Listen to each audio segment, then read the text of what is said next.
It wasn't the kind of discovery that shouts.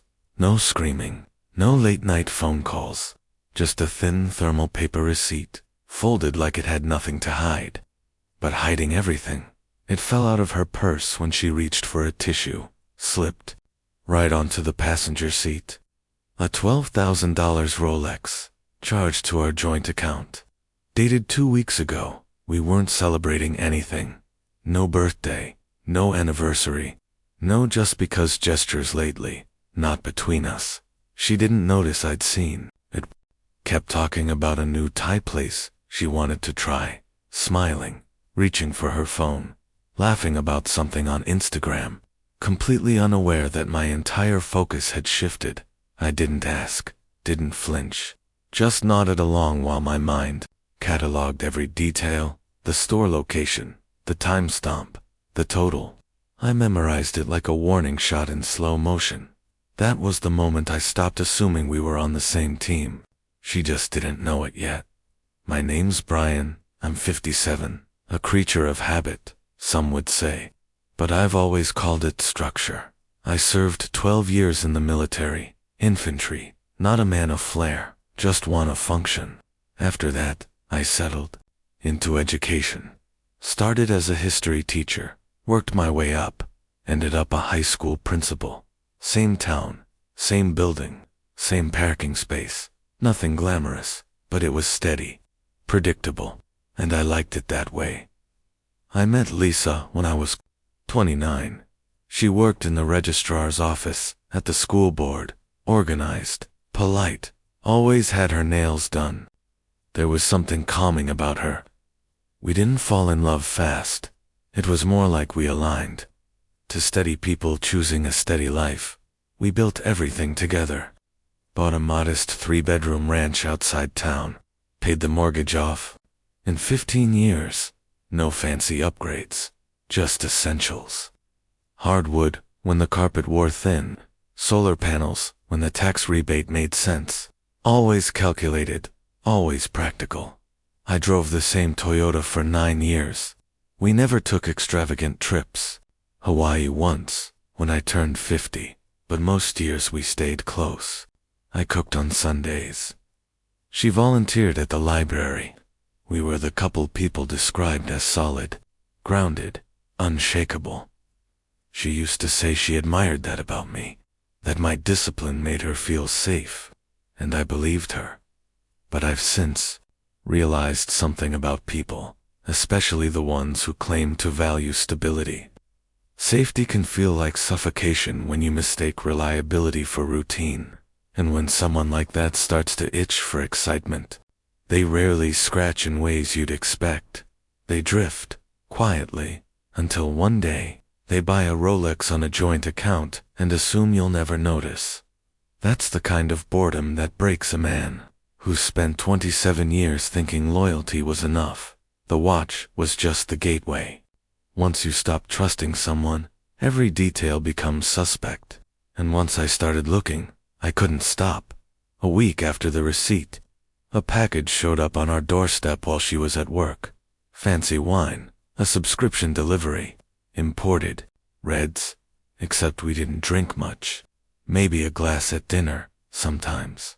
But this was high-end, and the shipping label didn't have our home address as the billing destination.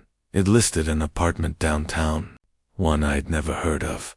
I waited, asked nothing, just watched. 2 weekends later, she told me she was heading to her sister's cabin for a girls' getaway. I nodded, wished her safe travels. That Sunday night, while she was supposedly still away, I got an alert, a hotel charge on our joint card. 5 stars, spa service, dinner for 2. Not exactly the sisterly bonding weekend she'd described. I could have called her, could have confronted her right then, but I didn't. I let the lie land. Let her come home and give me a hug like nothing happened. That kind of silence tells you more than shouting ever could. Then came the punch I didn't see coming. $76,000 withdrawal from our retirement account, labeled neatly under investment opportunity. That account had been our safety net. 27 years of careful saving. No wild stocks, No crypto hype. Just old-fashioned compound interest, growing slowly and securely. I waited until dinner, asked her about it gently, like maybe it was a clerical mistake. She didn't even blink, just kept eating her salad, and said, "It's temporary.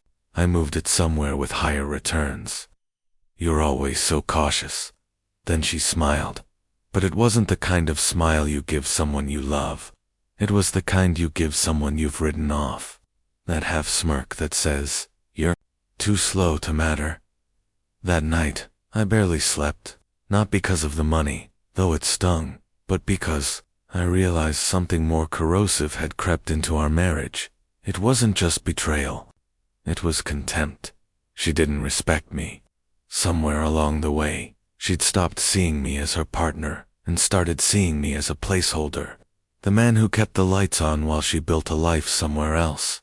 Looking back, I think the signs were always there. I just didn't want to see them.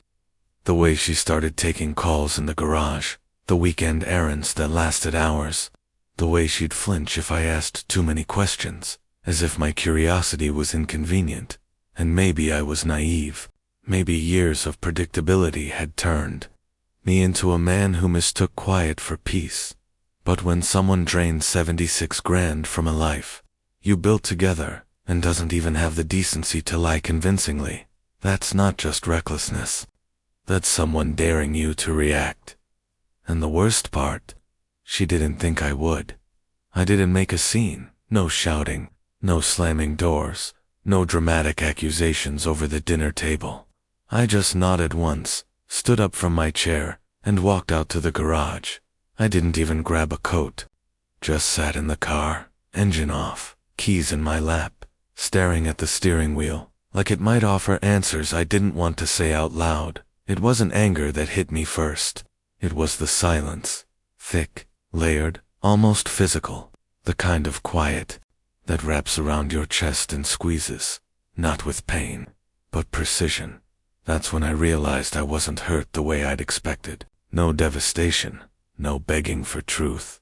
I felt cold, not cruel, not vengeful, just sharply aware, like a fog had lifted and left behind a sharper kind of vision. I kept thinking about her face at dinner, the way she smiled, relaxed, like she'd already written the final chapter of our story and assumed I wouldn't be the one to revise it. She didn't just lie. She didn't just steal. She gambled on the idea that I wouldn't push back. And that's where she miscalculated. Because everything I'd built in life, my career, my home, my reputation, came from knowing how to wait, how to observe, how to act only when the path is clean and the shot is clear. That wasn't just military training. That was who I was before I ever wore a uniform. She took advantage of the part of me that keeps the peace, the part that avoids conflict. But what she forgot was that peace doesn't mean passivity. That night, I didn't raise my voice. I raised my standards, and quietly decided she'd never get the chance to lower them again. Over the next few weeks, I became someone I hadn't been in years. Disciplined, yes, but now with a different kind of mission. Not to fix things, not to win her back, just to see the full picture, with clarity. No noise, no guessing. I started with the bank statements, every charge, every auto payment, every digital trail. I studied them like crime scenes, highlighted transfers, circled mismatches, flagged patterns. A $76,000 withdrawal doesn't just disappear. It moves, and it leaves a digital footprint. That's how I found Curtis. He was 10 years younger, freelance consultant, whatever that meant. Gym selfies, protein sponsorships, private chef.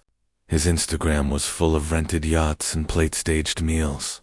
But the payments said more than the pictures.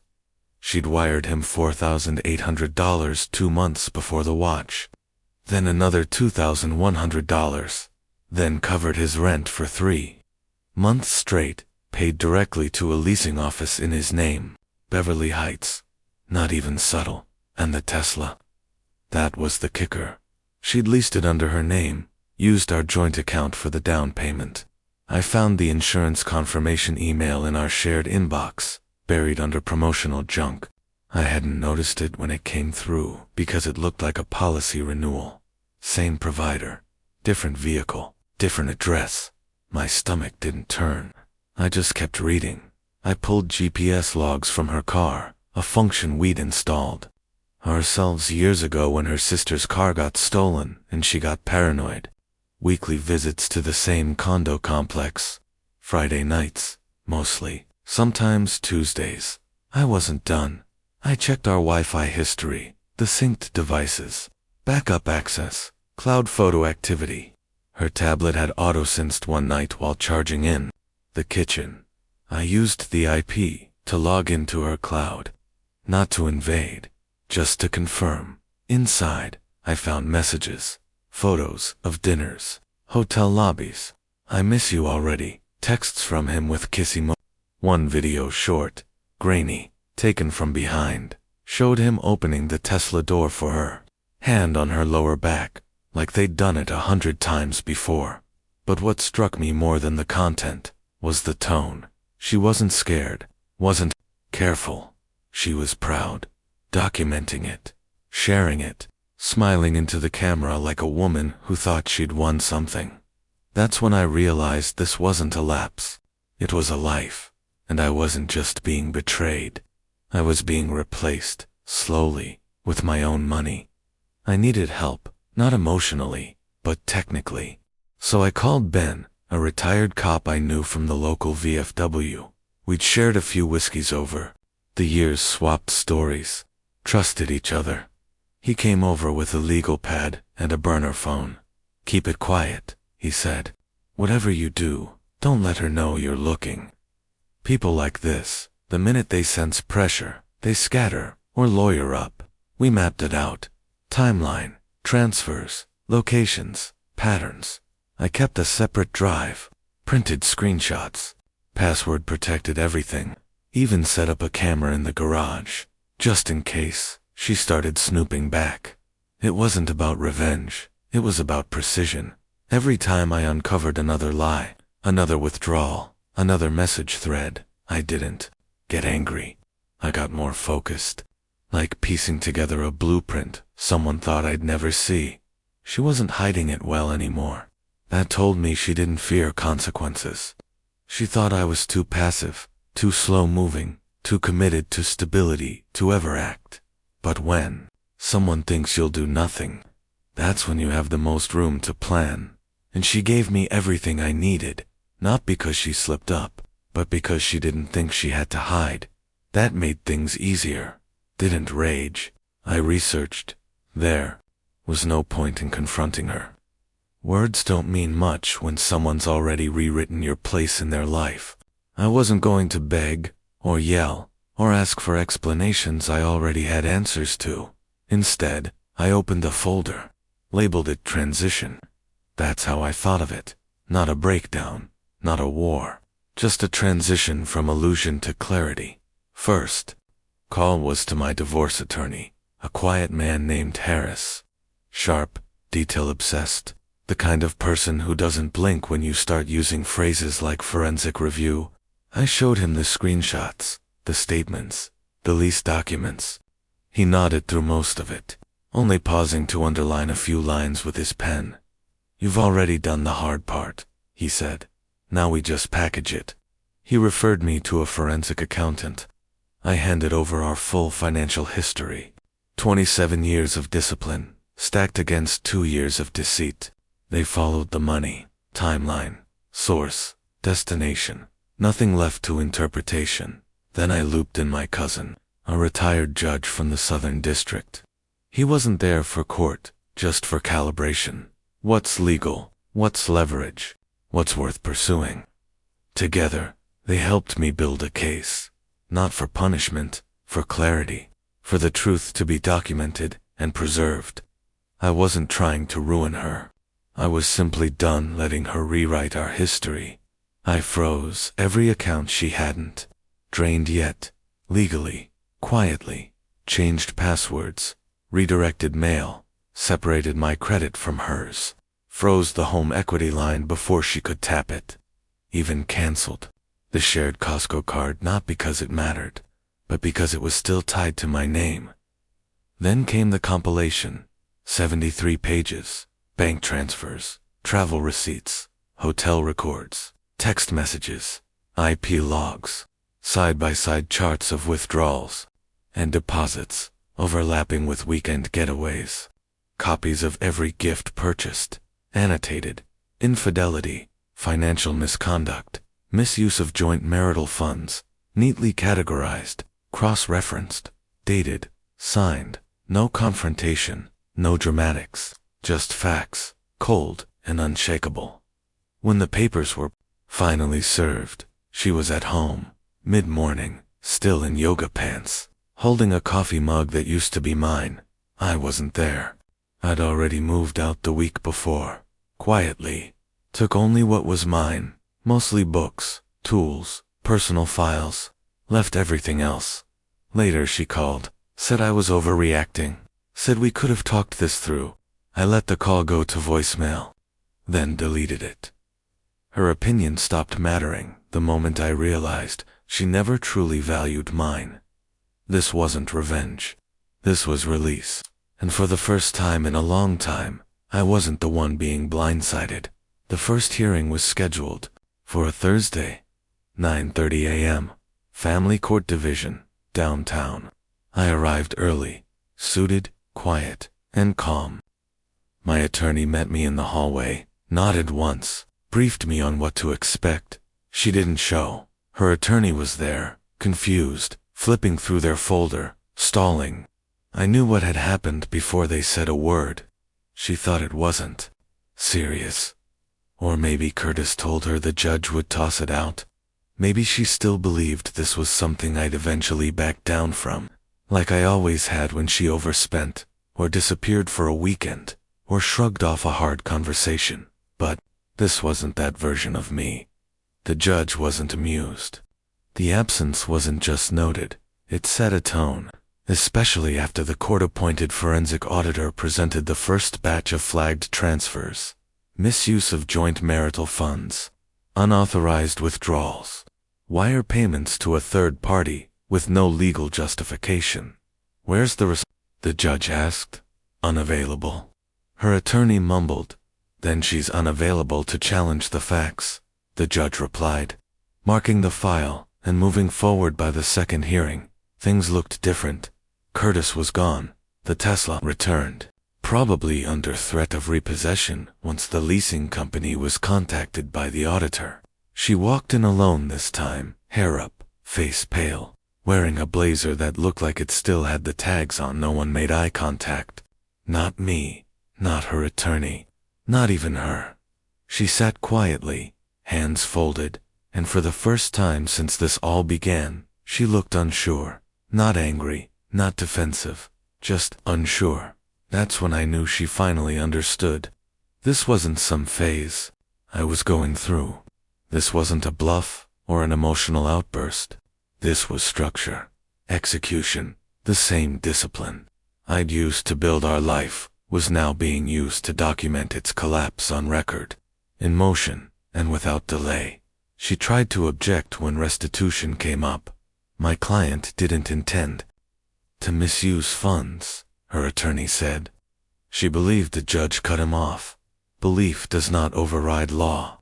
The financial documentation clearly demonstrates personal gain from marital assets. She'll be held accountable for that. The ruling wasn't theatrical.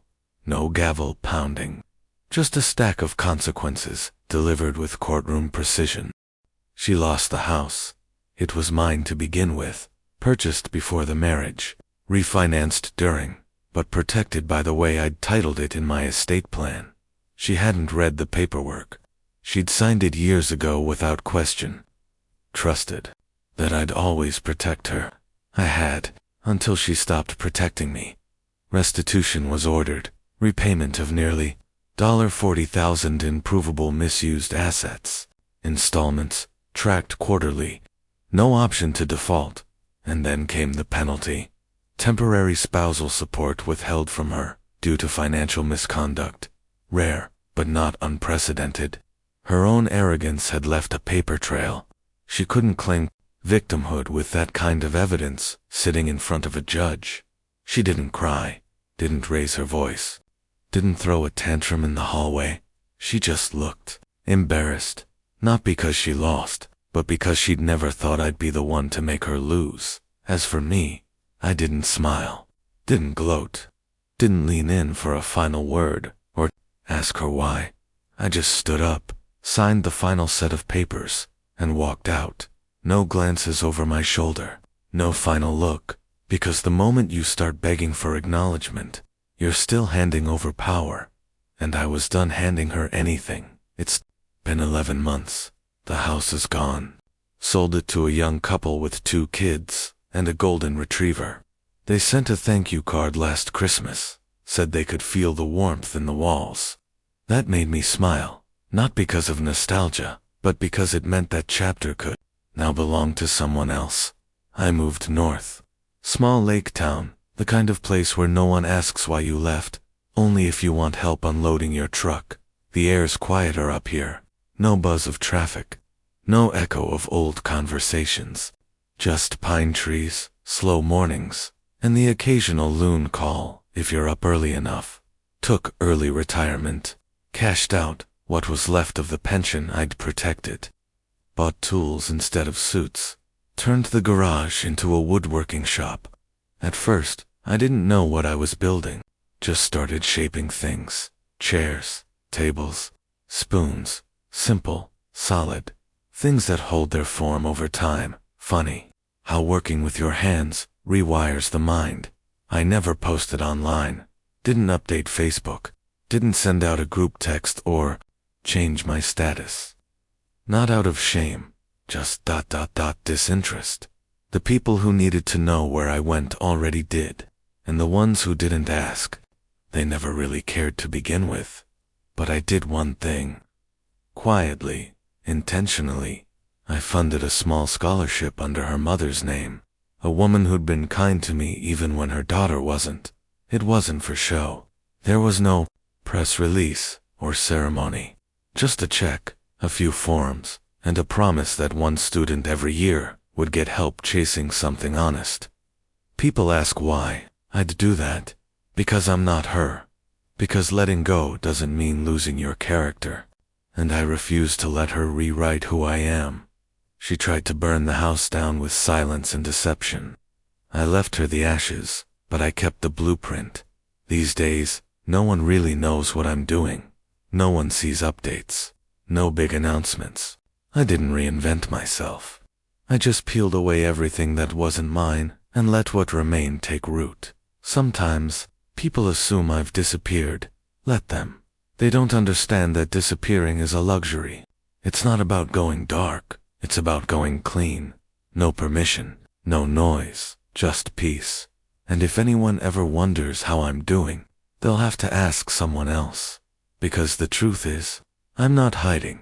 I'm just finally living a life that doesn't require explaining.